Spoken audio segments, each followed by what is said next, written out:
Here to dive into industry trends with leading ETF experts, this is ETF Spotlight with Nina Mishra. Hello and welcome to ETF Spotlight. In this special episode, we focus on two very innovative ETFs that are designed to identify mispriced stocks with the greatest potential to rebound. In the first part, my guest is Tobias Carlisle, founder and managing director of Acquirers Funds. And in the second part, I speak with West Virginia University professor Dr. Victor Chow. These two ETFs that we discuss today follow very different strategies. One seeks to invest in deeply undervalued and out-of-favor stocks while shorting overvalued stocks, and the other aims to capitalize on the tendency of stocks that have experienced sharp short-term declines to bounce back in the following week. I hope you enjoyed this episode. Joining me now is Tobias Carlisle, founder and managing director of Acquirers Funds. Tobias is the creator of the Acquirers Multiple. He's also the author of the books The Acquirers Multiple, which was published in 2017, Concentrated Investing 2016, Deep Value 2014, and Quantitative Value in 2012. He serves as portfolio manager of the firm's Deep Value strategy, which is now available in an ETF wrapper. It is called the Acquirers Fund with a great ticker symbol, ZIG. Tobias, welcome. Great to have you on the program. Thanks for the very kind introduction, Nina. Okay, please tell us a little bit about your background and what got you interested in value investing. I was a mergers and acquisitions lawyer in Australia and then in San Francisco doing tech M&A. And when I started out, it was the early 2000s. I thought that I was going in to do IPOs and venture capital financing, but the market collapsed, and it turned into much more sort of in a merger and acquisitions and activism market. So they didn't have a name at the time, but there were these investors who were approaching these companies that had raised a lot of money but didn't have much of a business model, or they were losing money all the time. And they would buy a position in them and then lobby them to either wind up and return the capital, or they'd just get control and then try to get control of another company using the first one that they had got control of in a sort of daisy chain. And I couldn't really understand what they were doing. I didn't understand why they wanted to buy these companies because they were losing money. Mm-hmm. And I read Security Analysis, the 1934 edition of the book written by Ben Graham, where it talked about activism and shareholder, the remedies that shareholders had. And basically what these guys were doing was trying to get control of the cash. So I thought it was very interesting. And I thought next time the market collapses, I'll look for these types of opportunities. When that finally happened in 2007, 2008, I quit my job and I started hunting for them full time. And I started a little blog called greenback.com where I just detail these opportunities, where basically there had to be a company trading at a discount to liquidation value with an activist who had taken a position. And so as the market recovered, those opportunities disappeared very quickly, and I realized I needed some other approach that was comparable to the net analysis, in the sense that it looked at the balance sheet, it looked for companies that were beaten down, and I found that in the Acquirers Multiple, which is the way that private equity firms and activist firms value. So what they're doing is they're looking for, if you were an acquirer of a whole company, you can use the cash that they have in the bank to do other things. If that company has debt, you're responsible for paying that debt, and you get access to the operating income that comes in, and you can decide whether you use the operating income to pay down debt, buy back stock, other moves like that. So I did some research with a PhD student at the Booth School of Business. We went and found every bit of academic and industry research we could track down on fundamental value investment, value investing, and we tested them all to see if they still worked. And so some of them had been created decades earlier, and they were data mined and they didn't really work very well anymore. And some had withstood the test of time. And so those ones that worked, we put together into a model, and that became the book Quantitative Value. Mm-hmm. As we were doing that, I noticed that there was this unusual phenomenon in the companies that were most deeply undervalued, that the behavior of those companies is a little bit unusual. So where ordinarily you might prefer a profitable company over a non-profitable company, the unprofitable company seems to do better in a stock price performance than the profitable ones do, which doesn't make a great deal of sense. Mm-hmm. And then if you're looking in the profitable ones, the ones that pay dividends do worse than the ones that don't pay dividends. So it's an unusual sort of upside-down world, and mostly that's because these companies, the shareholders in the companies just get too pessimistic and they sell them way down below what they're worth. So if you take a position in those companies, you can do a lot better. And that's the philosophy in the firm, and that's the philosophy that I've put into the ETF. Okay, very interesting. So let's talk about your ETF, the Acquirers Fund, and it is based on the Acquirers Multiple that you created. Tell us about the Acquirers Multiple and ZIG. So the Acquirers Multiple is that metric I was just talking about, and that's the one that private equity firms and activists use to identify undervalued companies. I read the book written by Joel Greenblatt, who runs Gotham. He brought that out in 2006. Basically, he looked at the way Warren Buffett invests, and he said, if we can create a quantitative expression of the way Warren Buffett invests, and Warren says he looks for wonderful companies at fair prices. And so if you can analyze what he means by that. So a wonderful company is a company that has a very high return on invested capital. That means for each dollar invested in the company, it's very, very profitable, or it's more profitable per dollar invested in it. And on the other hand, he looks for a fair price. So that might be a company that's cheap on what Greenblatt describes as the earnings yield and what I call the acquirer's multiple, which is the inverse of that. So when we analysed the returns to that strategy, we found that it did work. It's a very good strategy. It does outperform the market, not in every year, but over the full data set. But one of the unusual things that we found, and this is, as I was saying earlier, one of the unusual things about deep value companies is that sometimes the worse the company, the better the performance. And this is one of those instances where if you remove the quality component, if you remove that need to seek wonderful companies at fair prices, if you ignore return on invested capital and you just look for the very cheapest, you get better performance and you get better risk-adjusted performance too. So I wanted to create a fund that focused on that deep value opportunity. And what it does is it looks for the cheapest 30 names in the largest 1,500 stocks, so the S&P 1,500. So it's looking for a very small number of very cheap stocks, and then it shorts out the most expensive that have these other characteristics. They're losing money. They're selling shares to stay alive, or they're raising debt to stay alive. They're typically negative cash flow. And the final thing that we check for is just to make sure they don't have any momentum. So basically, they're not up over the course of the year. And what we think that tells us is the market is getting tired of funding the story. So what can happen with these story stocks?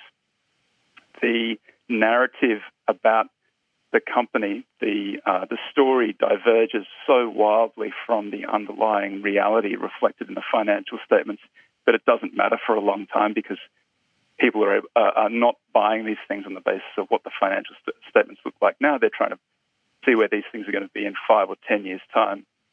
But if we get that both of those two things together, where the stock price hasn't gone anywhere and the underlying financial reality of the company is deteriorating, we think that makes a good short. So we create a portfolio trying to find those cheapest stocks and trying to short out the most overvalued, fundamentally weak companies that we can find. Okay, and so basically it's a long-short ETF. You start with the S&P 1500 index and the wonderful companies at fair values. Those comprise 130% of the portfolio, and overvalued companies are shorted. That's 30%. So overall net, it is 100% long. Could you tell us a little bit more about your screening process and selection of long and short positions of the fund? Sure. So we don't look for wonderful companies at fair prices. We look for fair companies at wonderful prices. We're always trying to find the very cheapest because we think that the return on invested capital is very mean reverting in those stocks. So what that means is that if you pay up for return on invested capital, what tends to happen is you're buying these companies at the very top of their business cycle. And so that removes some of the performance. Instead, what we try to do is we try to buy them at the very bottom of their business cycle where they're also cheap, and then we get the return as both the improvement in the underlying business. The earnings do tend to grow fastest when they come out of a trough, and we also hope to get the removal of the discount between the underlying value and the stock price. So the way that we start that process is we screen on the acquirer's multiple. We try to find companies that are cheap, that a private equity firm or an activist firm would invest in. And then we go through a process where we make sure that there's matching cash flows so that there's, companies can have misleading financial statements. What we're ultimately trying to get to is to make sure the economic reality of the company is reflected in its financial statements. So we look for matching cash flows. We want to make sure there are no accruals. We do statistical tests for fraud, earnings manipulation, and financial distress. And then we want to make sure that they're buying back stock or they're paying down debt when they're undervalued. That's something that's very powerful. Mm-hmm. And finally, we do a forensic accounting analysis. So what that means is we go through the financial statements and we look at the management discussion and analysis, and we look at the notes to make sure that there are no primarily liabilities that should be included in the balance sheet or in the financial statements. And sometimes we find that there might be an asset that's not properly accounted for. And so we try to put all of that together to find the most, the cheapest, strongest companies that we possibly can. And on the short side, we're doing something similar, except many of the companies have no value. So it's not that they're massively overvalued. It's that they have no value because they're negative free cash flow. They have an enormous amount of debt on the balance sheet. And the only way that they make it from quarter to quarter or year to year is by issuing stock or by raising debt. Okay, very interesting. So how often is the portfolio rebalanced? The portfolio is rebalanced on a quarterly basis. The reason for that, so value typically, the longer between rebalance periods, the better value does, up to about a year. And value tends to outperform for about 5 years after portfolios are created relative to the underlying universe. But the bulk of the outperformance happens very early on. What we do by rebalancing on a quarterly basis is there's some timing luck in the market. So if you form a portfolio in late December, there's this January effect because there's a lot of tax loss selling in the end of the year. Then people rebuy in January, and that gives a bump to the performance. There's also, whenever the market crashes, if you rebalance close to the bottom, so the most recent one was March 2009, if you're rebalancing close to the bottom, that you got much better performance than if you rebalanced in June or September. So we don't know when the next bottom's going to be, so we rebalance on a quarterly basis. That's important for the shorts too, because shorts tend to be something that needs to be tended more regularly. So we rebalance quarterly with the shorts. We find those things that we think are about to fall over or likely to underperform the market, and we short those stocks. And then whatever happens over the next quarter, and we do that process again at the next rebalance date. So I'm looking at the portfolio, and I see Micron Technology at the top with 5.28% weight in the portfolio. And this stock and other chip stocks were beaten down, particularly late last year due to trade war concerns. And then I see a number of banks. And it seems that portfolio is a bit tilted towards the financials. So do you have any sector constraints? And also, could you talk about some of the top holdings and the top sector in the ETF? Sure. So the portfolio is created from the bottom up. So that means we don't take any macro view and try to invest according to that top-down view. So what happens is the portfolio is sort of an ad hoc. It's the result of that bottom-up process. What tends to happen, though, is that if a sector gets cheap, we will concentrate into that sector. And what that means is that in the short term, there's likely to be a little bit more volatility in the portfolio, but over the long term, we think that gives us the best chance of outperforming and delivering a large amount of active share and tracking error, which are ultimately good things for portfolios like this.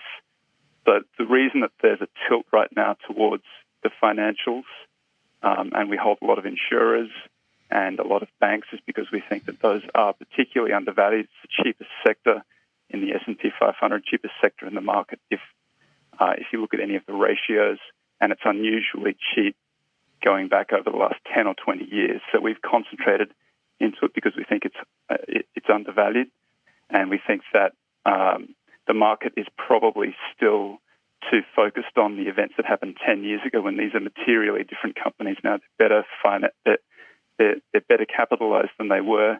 They're generating lots of free cash flow, and they're buying back a lot of stock.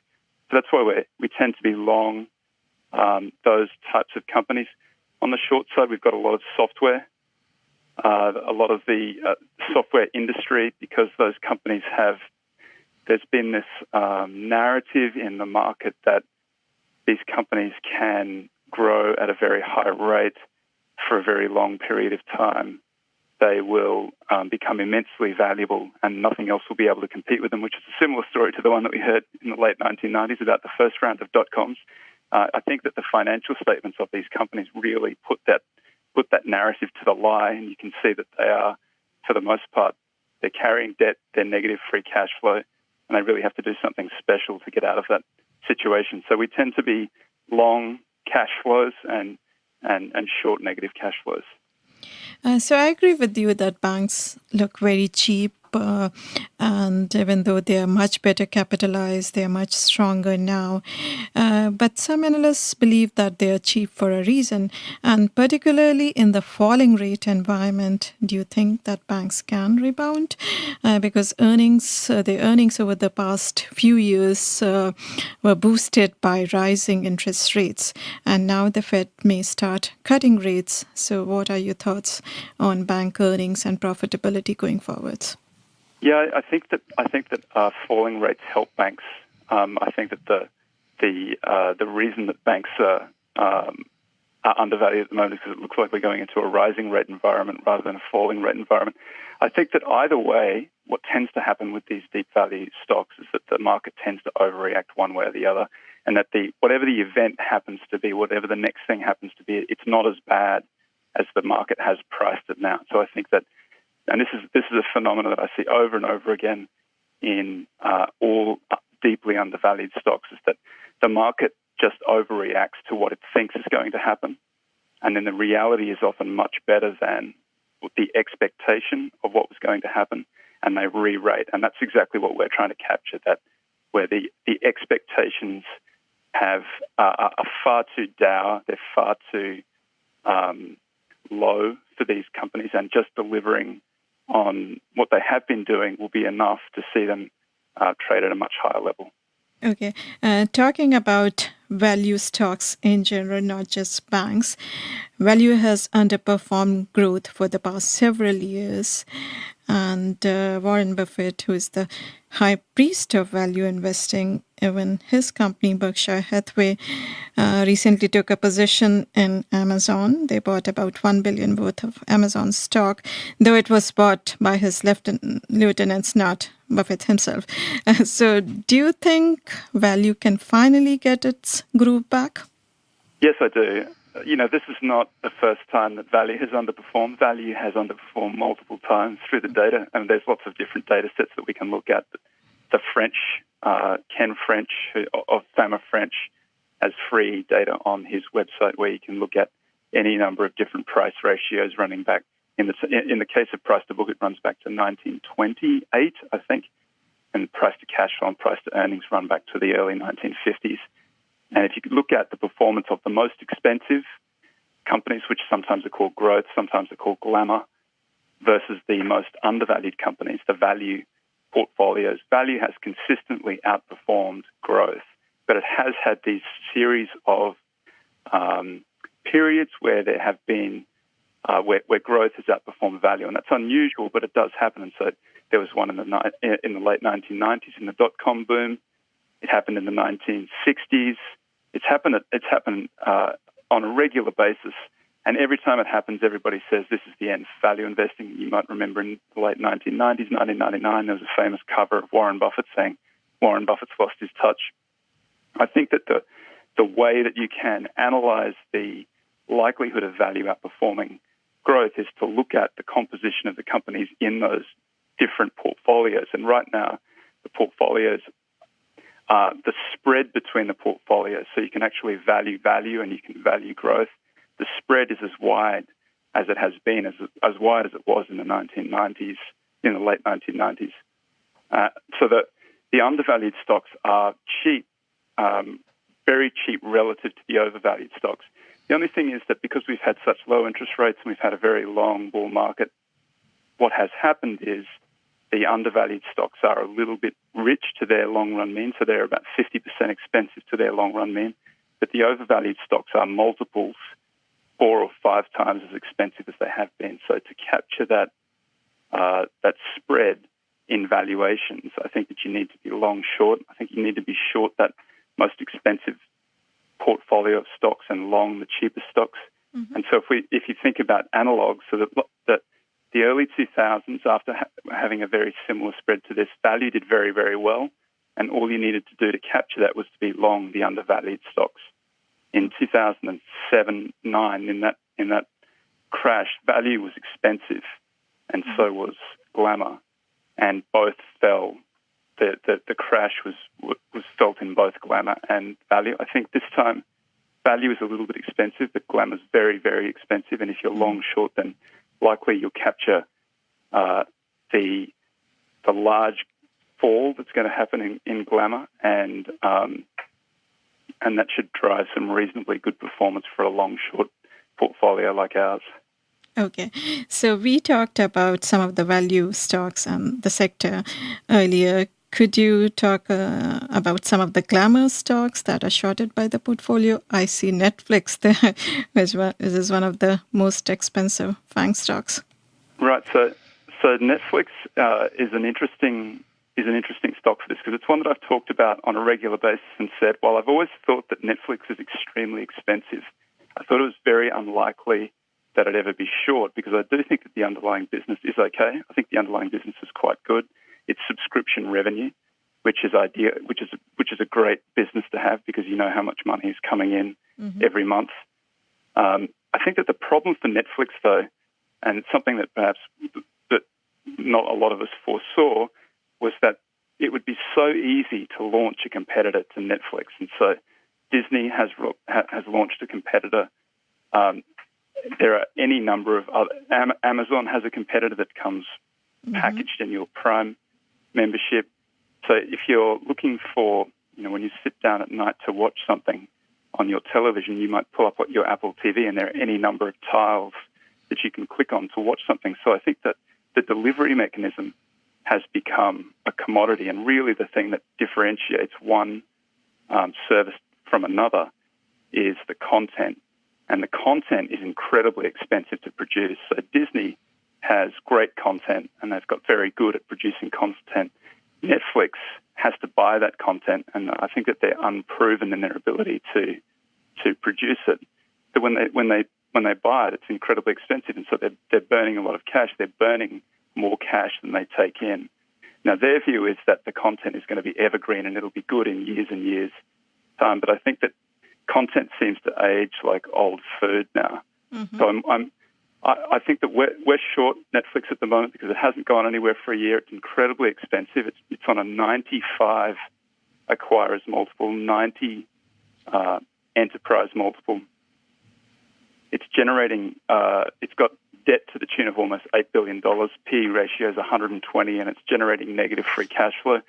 So I don't know that there's anything near term that's going to cause Netflix to drop, but I think it's likely to underperform from here. And so we've put it in the portfolio as a short. We'll reassess it at the next rebalance date in the end of Q3, beginning of Q4. But I think that at the moment I like being short. I think it's a good bet because that coincides with the launch of Disney service.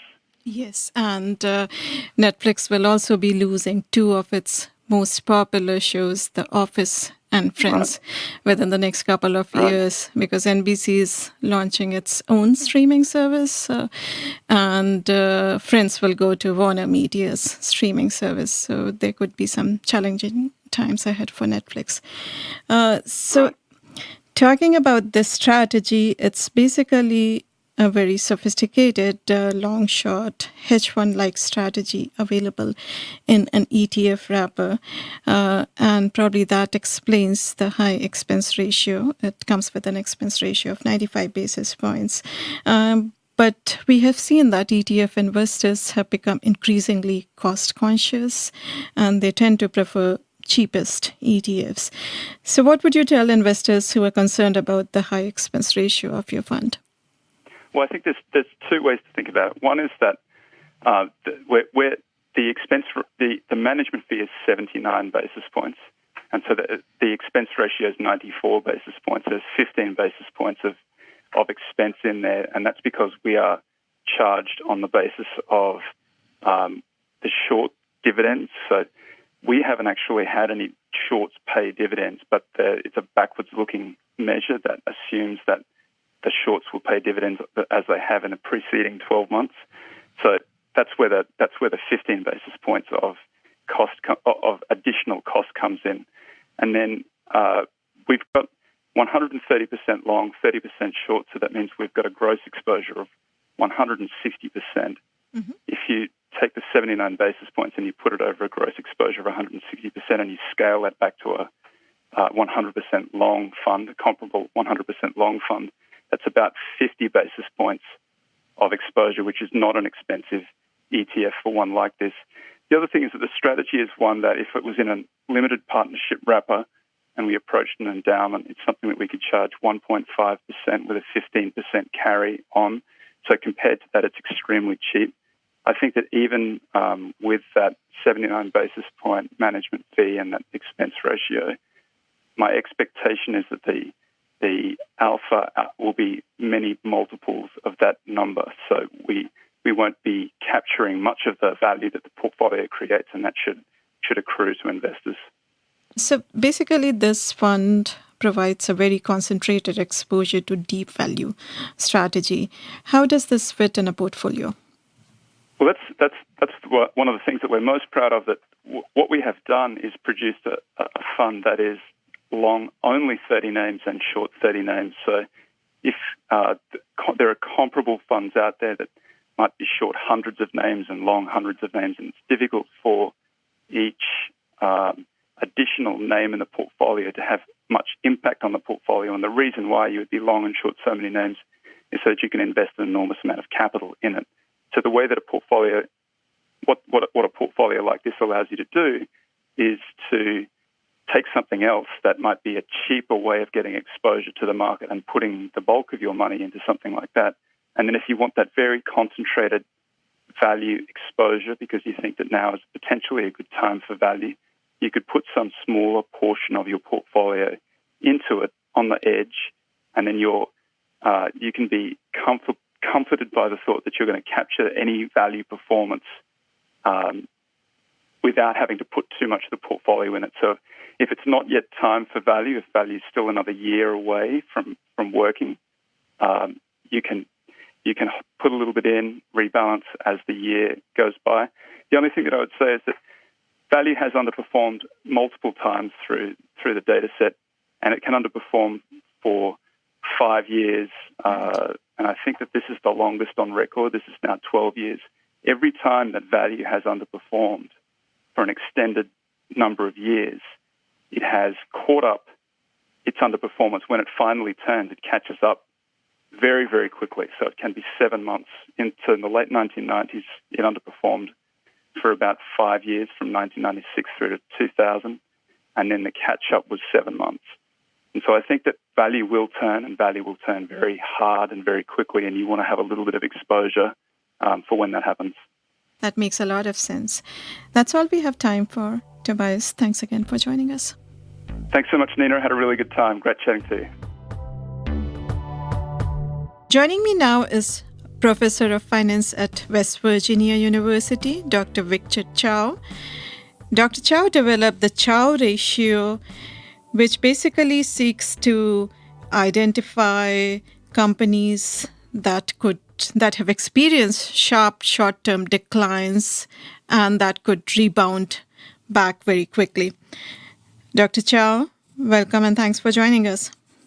Thank you. This is my pleasure. Okay, please tell us a little bit about your background. Yes, I am a professor at the West Virginia University. Basically, I'm teaching and doing research in finance, specialized in the investment area.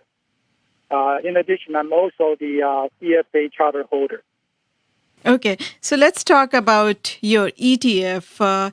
It's the short-term reversal strategy ETF, Vesper U.S. large cap short-term reversal strategy ETF, ticker UTRN. So what does this ETF seek to achieve? This UTRN stands for U-turn. Mm-hmm. Actually, basically, is try to catch up the a typical market anomaly called short-term reversal. And the short-term reversal is basically more like a contrarian strategy, looking over the downside overreaction for some of the individual stocks. And it's based on an algorithm and rule-based strategy based on the I call Chow ratio. So each week we calculate the Chow ratio assigned to each individual stock in the S&P 500 index. And they, based on the Chow ratio, we're able to identify some stocks had a potential for short-term reversal. Okay, so could you please explain what is the Chow ratio? For that, I'd like to give a little bit background about the philosophy to develop this Chow ratio. Sure. I've been doing the investment research for almost 30 years. Mm-hmm. And I always like to come out some kind of indexes that are able to identify a portfolio that has either can participate upside and also, importantly, to provide the protection on the downside. So the Chow ratio is serving for this type of purpose. Ratio itself is very simple. Basically, is the return over volatility. Okay. So we're able to identify some stock has relatively negative, small negative return, but also with very low volatility, relatively. Mm-hmm. Because the volatility is in the denominator. So it's very sensitive to the volatility. Smaller the volatility, higher the Chow ratio. And I take advantage of this market anomaly for short-term reversal. Therefore, I can select the stock have an excess return, potentially based on the asymmetry risk. And these type of the stock actually will perform better in the next week because it's a human behavioral bias. So this Chow ratio is try to identify that in the three dimensions is the return, the volatility, and the asymmetry. So this Chow ratio serving one device of the rules that we're able to help in the long term to identify the stock has minimum downside exposure, and at the same time we can maintain the upside potential. So this is basically buy the dip fund, right? Stocks that have fallen because of investors' overreaction, but the ratio identifies them, and you think that they will rebound quickly within a week or so. The short-term reversal is not a new story. Mm-hmm. I mean, there's many researchers already identified the phenomenon of short-term reversal. Reversal is more like short-term overreaction. And we have so many evidence showing that the individual stock base, right, especially the idiosyncratic type approach, and many of individual stock in the downside has been actually overreacted. People had a fear about the downside. Mm-hmm. So that overreaction caused the excess return after the Fed information has been adjusted. Okay. So the Charles ratio is trying to take advantage of that and identify some assets or stocks have potential for the outside excess return. But because the ratio itself also considers the volatility, therefore we only select the potential stock had excess return, but with the minimum downside volatility. And your universe that you start with is the S&P 500, and then you select 25 stocks every week? The investment population, we focus on the high liquidity, relatively high liquid stocks, and also relatively stable stocks.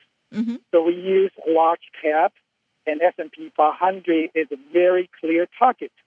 So that's the reason we base on that population to control the illiquidity risk, and try to also minimizing the trading and the transaction costs. This ETF rebalances every week, which could mean higher short-term capital gains taxes.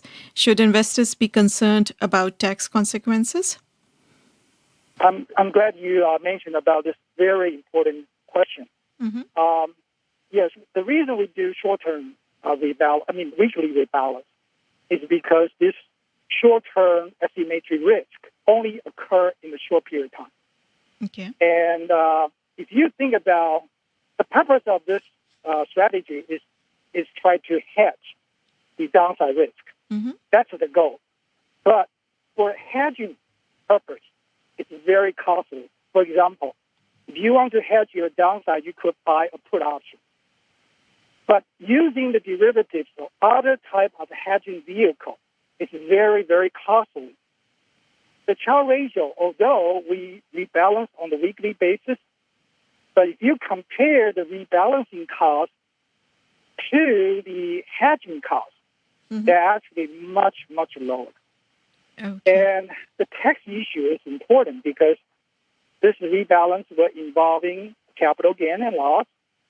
So the reason to do that, we like to use ETF because under the ETF mechanism, we have what's called custom basket trading mechanism.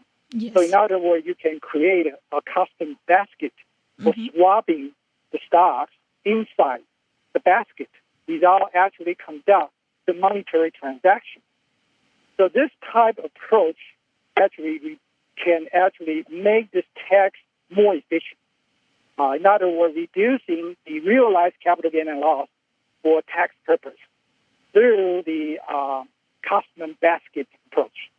So could you give us some examples of, stocks that were identified by the Charles ratio and that experienced this short-term reversal that sold off and then rebounded quickly after a brief sell-off? Because Charles ratio approach is rules-based. So there's no subjective selection criteria or using any type of the fundamental information to do this, such as like a PE ratio, dividend payout ratio, and so on. This is purely based on the and the rules. The rules conducted by the Charles ratio selection. Therefore, I'm not able to identify the stock in advance individually because it completely rely on the rules to select the stock. Therefore, I cannot just show you one example or the other, see what is my stock selection. I don't have my subjective selection base. Completely, it's based on objective, rules-based selection. Okay, that makes sense. So I'm looking at the current top holdings of the ETF.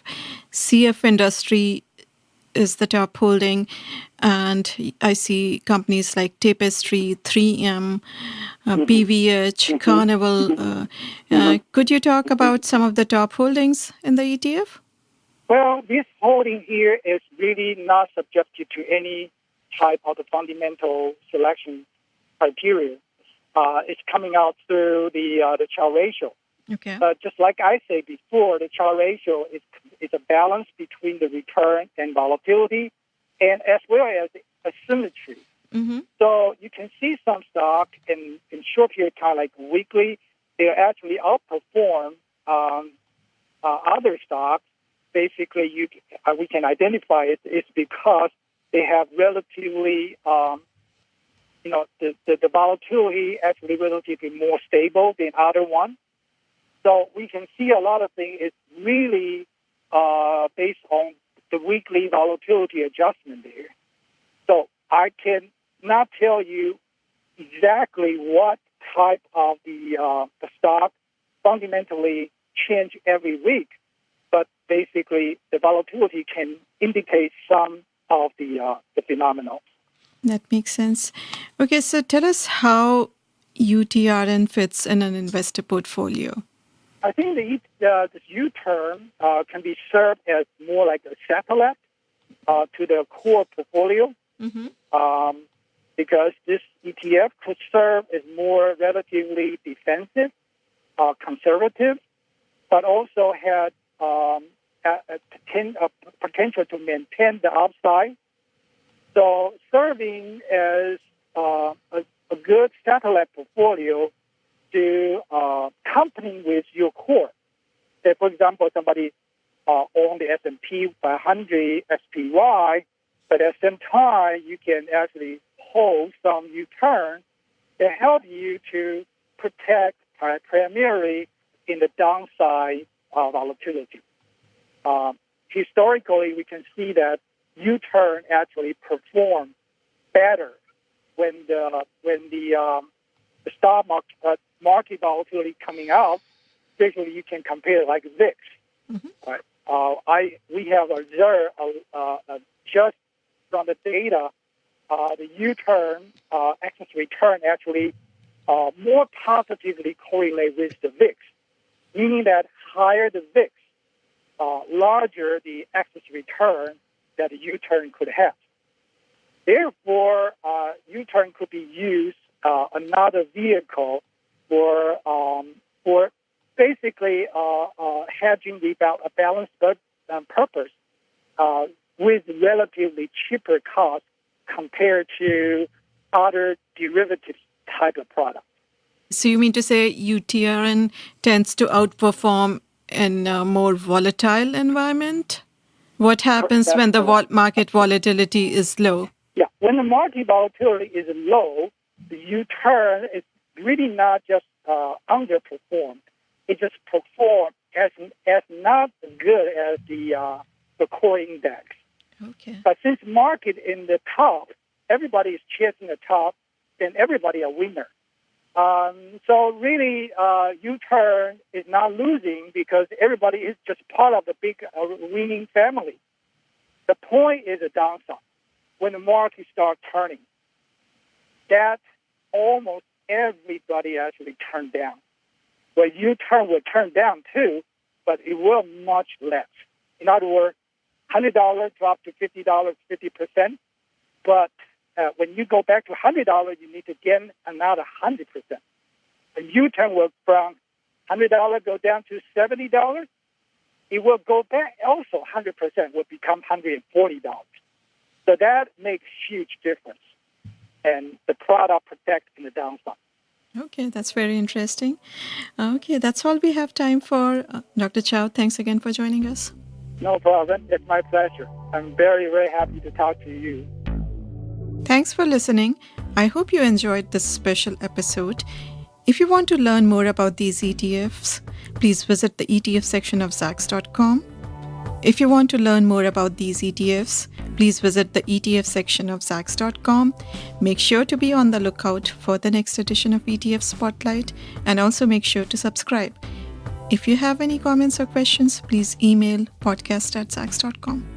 This material is being provided for informational purposes only, and nothing herein constitutes investment, legal, accounting, or tax advice, or a recommendation to buy, sell, or hold a security. Do not act or rely upon the information and advice given in this podcast without seeking the services of competent and professional legal, tax, or accounting counsel. Publication and distribution of this podcast is not intended to create, and the information contained herein does not constitute an attorney-client relationship. No recommendation or advice is being given as to whether any investment or strategy is suitable for a particular investor. It should not be assumed that any investments in securities, companies, sectors, or markets identified and described were or will be profitable. All information is current as of the date herein and is subject to change without notice. Any views or opinions expressed may not reflect those of Zacks Investment Research as a whole.